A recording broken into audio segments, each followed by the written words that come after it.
경매지 한번 줘보세요. 자, 일단 현장을 오면 여러분들 제일 먼저 궁금한 게 뭐예요? 그렇지, 그게 제일 궁금하지. 예. 그게 지금 궁금하실 거예요. 근데 이제 평평한 땅에는 사실 경계가 어디냐는 그렇게 중요하진 않아요. 그런데 예전에 제가 깜짝 놀란 게 한 번 있었어요. 7,000평 땅이 나온 게 있었어요. 지목은 임야였고, 현장에 제가 오늘처럼 좀 늦게 출발해서 늦게 도착을 했더니 저한테 이런 평평한 땅이 있는 거예요. 임야가 아니라.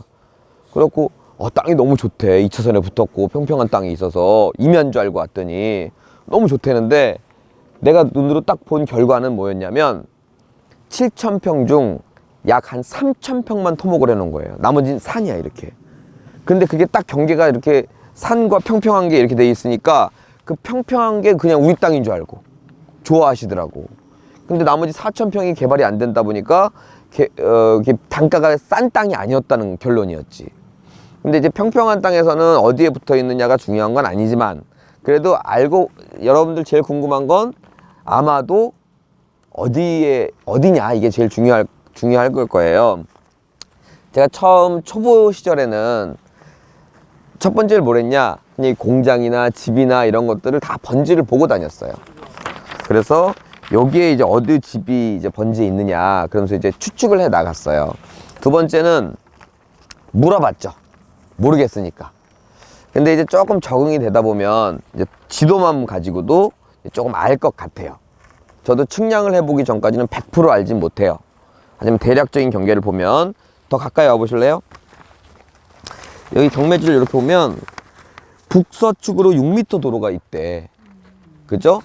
그럼 지도에는 제가 이 머리 쪽이 북쪽이라고 말씀드린 바가 있어요. 그럼 요 도로 같아. 나온 땅의 필지는 한 필지, 두 필지예요.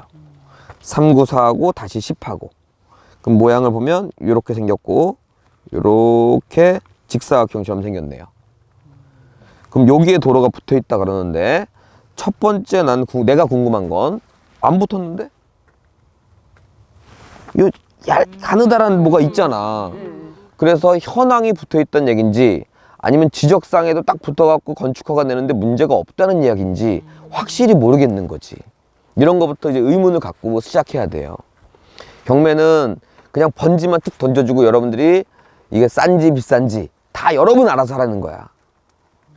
제가 그랬잖아요. 감정가보다 훨씬 많이 떨어진 것도 좋은 게 아니고, 뭐 감정가도 시세가 아니라고 말씀드렸으니까 툭 던져준 거니까 누가 얼마만큼 노력하고 탐구하냐에 따라서 그게 좋아질지 나빠질지가 결정되는 거예요.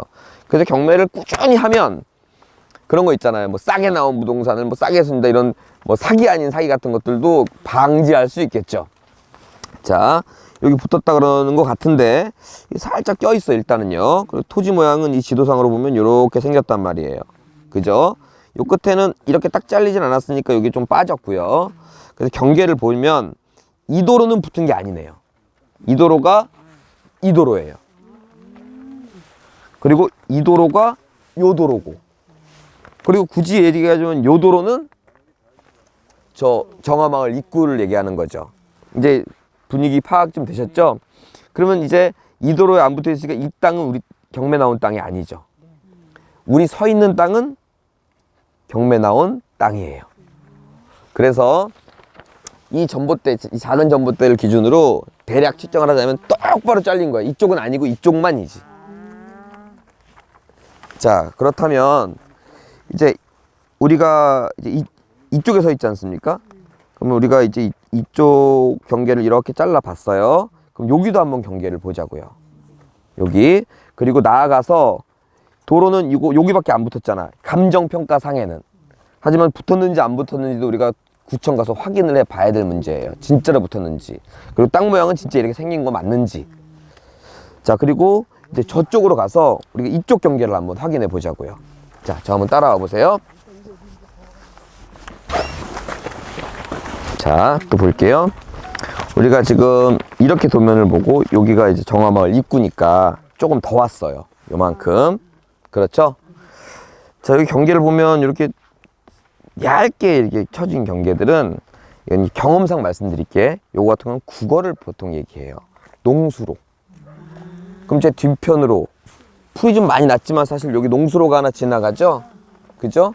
그래서 이제 지형지물을 확인하는 방법은 이쪽은 이제 요 논을 얘기하는 것 같고, 그리고 요 돋아져 있는 부분 요 경계가 우리 땅의 경계죠. 대략 추측컨대 이 전봇대를 따라서 가면 이 경계가 나오겠죠? 그죠? 이렇게 쭉 따라갔지 않습니까? 국어를 통해서. 그래서 이 국어는 아니고 요 옆에 있는 거고, 아까 그 전봇대를 기준으로 직사각형이다. 자, 마지막으로 우린 이렇게 다리를 건너왔어요. 맞죠? 네. 우리 다 다리 건너가고 저기 어디 차를 세우셨을 거예요. 이렇게 다리를 건너왔는데 제가 들어오다 보니까 여기 다리가 하나 또 있어. 그래서 혹시나 경계도 알아볼 겸 우리 땅으로 다리가 혹시 바로 연결되는 건 없는지 마지막으로 쫙 걸어가서 다리 한번 보고 거기서 구청으로 출발할게요. 출발! 자, 이제 또 설명을 좀 드려볼까요? 우리가 이제 이렇게 와서 좀 더 가까이 오시는 게 더 나을 것 같아. 이렇게 건넜죠, 우리가. 그리고 이렇게 와서 여기 지도상에는 없는 다리 위에 지금 우리가 서 있는 것 같아요. 근데 이 다리는 뭐죠? 통과가 안 되는 다리네요. 다리만 있고. 그런데 사실 이 다리가 우리 땅이랑 연결된다 할지라도 남의 땅에 껴 있어서 바로 직접은 안 돼요. 이 지도상으로 보면 이렇게 잘렸죠. 근데 뭐 만약에 이거 사용할 수가 있다면 우리는 이 도로하고 이 다리를 두 가지 다 사용할 수 있겠네요. 네, 있으면 좋고 없으면 이 도로가 붙어 있는지를 확인해 봐야겠죠. 자, 그래서 오늘 확인해 봐야 될 건 첫 번째는 저기 오자마자 질문하셨죠. 이게 농림과 관리지역이 섞여 있다는데 과연 관리지역이 적다면 이건 비싸게 나온 겁니다. 싸게 나온 게 아니에요. 뭐 농림지역이 90%고 관리지역이 10%다. 그러면 버려야 돼. 반대로 그 반대라면 농림지역이 있는 것뿐이지 이건 어차피 건물 지려면 건폐율 666 있어야 되니까 마당이 있어야 되지 않습니까? 그렇기 때문에 관리지역인지 농림인지 또는 섞여 있다면 얼마나 비율로 섞여 있는지 일단 그거부터 알아봐야 되고, 두 번째는 이 도로가 진짜 붙었는지. 여러분 감정평가서를 현황 도로가 붙었다는 얘기인지 아니면 지적상 도로가 붙었다는지를 100% 나와 있지 않기에 진짜 붙었는지를 우리가 지적도를 떼어갖고 또 보셔야 될 거고, 저 또 하나 궁금한 건 이거예요. 이 자주그레한 이 땅들이 도대체 누구 건지 그거 세 개가 좀 궁금해요. 그래서 자 145기다. 손 높게. 145기는 번지 중에 395-10의 지적도 토지이용계획 확인원 그리고 토지 대장까지.